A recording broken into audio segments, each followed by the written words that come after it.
آپ سے گزارش ہے کہ چینل کو سبسکرائب کیجیے اور نوٹیفیکیشن بیل کو بھی ٹیپ کیجیے تاکہ آئندہ آنے والی ویڈیوز آپ کو بر وقت مل سکیں۔ اب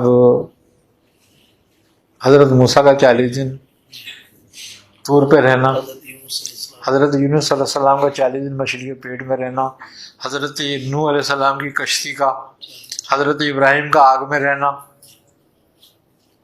اچھا، خوبی کی بات یہ ہے کہ جب دجال کا نزول ہوگا، وہ آئے گا نہ، دجال خروج کرے گا، اپنا خارج ہوگا، وہ نکلے گا باہر، اور حضرت عیسیٰ کا نزول ہوگا، وہ صرف 40 دن ہوں گے یہ ٹوٹل 40۔ ہاں، یہ سب 40 دن کا ہوگا، لیکن اس 40 دن میں 3 دن بڑے عجیب ہوں گے شروع کے۔ ابتداً 3 دن جب وہ خروج کرے گا تو اس کے ابتداً 3 دن ایسے ہوں گے کہ پہلا دن 1 سال کا ہوگا، یعنی پہلا دن جو 1 سال کے برابر ہو جائے گا، دوسرا دن جو ہے 1 مہینے کے برابر ہو جائے گا، تیسرا دن جو ہے 1 ہفتے کے برابر ہوگا، اور پھر باقی سارے دن عام دن ہوں گے، اور 40ویں دن وہ قتل ہو جائے گا۔ ٹوٹل 40 دن کا کھیل ہے اس کا، یعنی کہ اب اندازہ کرو 40 دن میں کتنا کیا ہو جائے گا۔ ہاں، تو یہ 40 دن کا جو سلسلہ ہے یا رکھا گیا ہے، یہ ایک عجیب معاملات ہے، یہ بالکل ایک ترتیب کے ساتھ ہے، یعنی کہ اللہ تعالیٰ شر کو 40 دن میں خارج کر کے ختم کر دے گا۔ انسان کے اندر سے بھی شر 40 دن میں ختم ہو جاتا ہے، نکلتا ہے تو اس میں، اور 40 تک جو ہاں جو فجر عشاء پڑھے اس پہ اسرار کھل جاتے ہیں۔ آئی نا سمجھ بات؟ تو یہ انبیاء علیہ السلام کی مطابقت جب ہم کرتے ہیں اس طریقے سے ان کے باطنی معاملات میں، یہ باطنی معاملات ہے جو ان پہ اسم تعلیم ہوتا ہے، اور پھر وہ اس کی ریاضت کرتے ہیں، اور پھر روحانیت کا ظہور ہوتا ہے، یہ سب ہوتا اللہ تعالیٰ کی طرف سے، ان کا کسب نہیں۔ لیکن ان کو کسب کیوں کرایا جاتا ہے؟ کہ اللہ تبارک و تعالیٰ 40 دن ان کو کسب اس لیے کراتا ہے تاکہ ان فرشتوں کی، اس روحانیت کی، ان کو جسم کو عادت ہو جائے، عادی ہو جائے، یعنی یوز ٹو ہو جائے، یوز ٹو ہو جائے وہ۔ اب انہی کے توسل سے، انہی کے وسیلے سے، انہی کے ذریعے سے انبیاء علیہ السلام کے صدقے میں ان کی امت کو یہ تحفہ دیا جاتا ہے جو ان کے جانشین ہوتے ہیں۔ ان کے جانشین کون ہوتے ہیں امت کے؟ ان کے علماء۔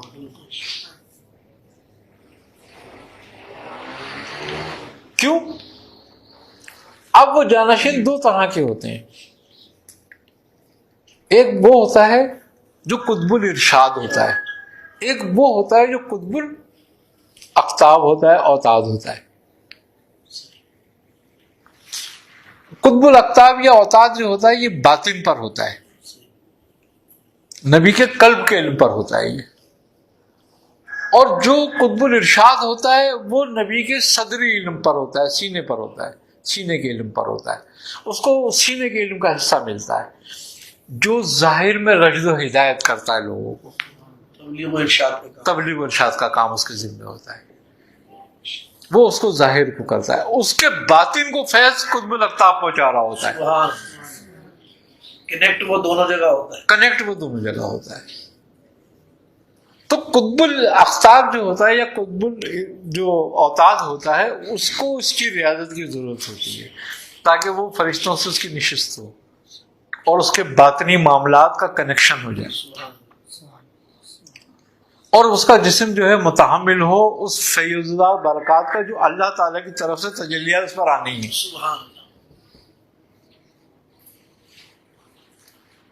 پہلے وہ کلام کی تجلی کو برداشت کرتا ہے، پھر وہ فرشتے کی تجلی کو برداشت کرتا ہے، پھر وہ تجلی الہی کو برداشت کرنے کے اس کا قلب متحمل ہوتا ہے، اور جب تک ایسا نہیں ہوتا برداشت نہیں کرتا۔ تو اس کے لیے ظاہری پیر کی اور کامل رہبر کی، اسی لیے کہتے ہیں کہ حضرت بزرگ فرماتے ہیں کہ کامل پیر چاہیے، اور وہ کہتے ہیں کہ تو ریاض کے پتھر سے اپنا سر پھوڑتا رہے جب تک مرشد کی طرف سے نہیں ملے گا، جب تک نہیں ہوگا کچھ بھی۔ تو اسی لیے کہا گیا کہ اس کی راہ میں وسیلہ تلاش کرو اور مجاہدہ کرو، تاکہ تم فلاح پاؤ. فلاح پانے کا مقصد یہ تمہیں علم حقیقی حاصل ہو جائے. آئی نا سمجھ میں بات؟ اب علم ظاہری ضروری اس لیے ہوتا ہے تاکہ ہم علم حقیقی کو اس شریعت کے تابع رکھ کر ہمارے منہ میں لگام رہے، ہم ایک لگام میں رہیں. اور اگر ایسا نہیں ہوتا، ہم شریعت کو نہیں سمجھتے، تو پھر ہم اس میں غلطیاں کرتے ہیں. مختار کے لیے ایک نگران ہونا چاہیے، تو شریعت ہر مختار کی نگران ہے. اس لیے ظاہری علوم سے آراستہ ہونا ضرور ہونا چاہیے.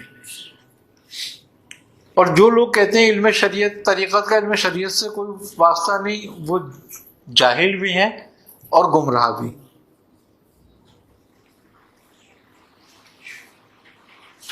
کیونکہ جب تک کسی کا کوئی نگران نہیں ہوتا گمراہ ہوتا رہتا ہے. شریعت گمراہی سے روکتی ہے، کیونکہ جب تمہارے ہاتھ میں طاقت آتی ہے تو تم جب تک شریعت کے تابع رہو گے تو اس طاقت کا صحیح استعمال ہوگا. ورنہ تو تم، اگر تمہیں بندوق دے کے تم پہ حد نہ ہو قتل نہ کرنے کی، تو تم تو روز مارو بندوق سے، نشانے بازی کرتے رہو بیٹھے ہوئے. اب بندوق بھی ہے تمہاری، لیکن تم کسی کو مار نہیں سکتے تمہارے ہاتھ میں، اس لیے کہ جو حد ہے وہ اجازت نہیں دیتی، ورنہ تم بھی مارے جاؤ گے. یہ بات ہے، بس شریعت ایسے ہے. اللہ تعالیٰ کو محمد صلی اللہ محمد وعلی آل محمد وبارک وسلم علیہ. یا الہ العالمین، اپنے حبیب صلی اللہ علیہ وسلم کے صدقہ طفیل میں اور اس ماہ کی برکت اور رحمت اور عظمت کے ذریعے وسیلے صدقہ طفیل میں ہماری عبادت کو اپنی بارگاہ میں قبول فرما.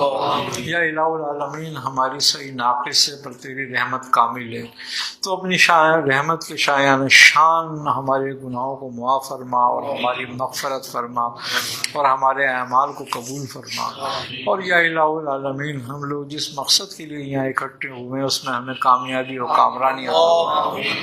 یا الہ العالمین، اپنے حبیب صلی اللہ علیہ وسلم کے صدقہ طفیل میں ہمیں شریعت مطہرہ پر چلنے کی توفیق عطا فرما.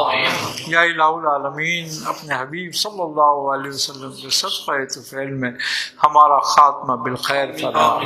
یا الہ العالمین، اس رمضان ماہ مبارک کی رحمتیں، برکتیں، نعمتیں، فضیلتیں سمیٹنے کی ہمیں توفیق عطا فرما.